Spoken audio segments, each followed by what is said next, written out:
Ma'am, para makakuha po kayo ng bigas na 10 kilo, gaano po kayo katagal dito? Naku po, 1 o'clock pa kami nandito. Ngayon, anong oras na? 9:30 na. Ngayon lang kami nakakuha ng bigas. Sa madaling salita, napakahaba ng oras na aming inilagi na dito. Pero gaano ho kahirap yung ganito na pumipila pa kayo para lang makakuha kayo ng bigas? Sobrang hirap talaga. Ito, magtiis ka ng gutom, init, lahat na. Pero napakalaking bagay po ba nitong 20 pesos na bigas?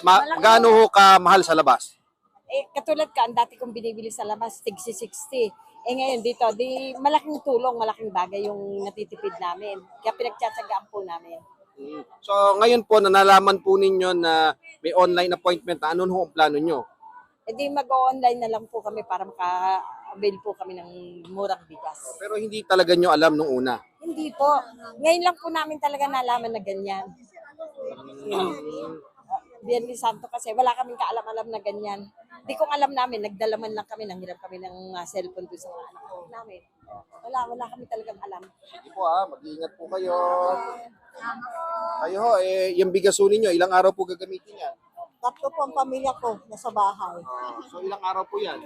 Siguro mga 2 linggo po. O sige ho ingat po kayo. Ma'am, kayo po pala nakabili ng 20 pesos sa bigas. Nag-online appointment pala kayo. Paano po nyo ginawa, ma'am? Ano mo anak? Ito nga Siya Po, po. kasi po dapat kagabi po nag-usap-usap sila na pupunta dito. Kaya lang may nagsabi po sa amin na kailangan daw po ng appointment. Ayun. Kaya po nakahabol po ako. Oh. Pero yung ibang kasama po namin, di sila nakahabol kasi close na. Nag-cut off na po. So, paano ho ginawa nyo? Paano kayo nakapag-register? Sa ano po, sa Facebook po, inano ko po yung Kadiwa, naka-follow po ako doon.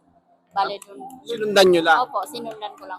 So, yan po mga kapuso. Sila po nakabili po ng bigas. 20 pesos sa pamagitan po ng online appointment.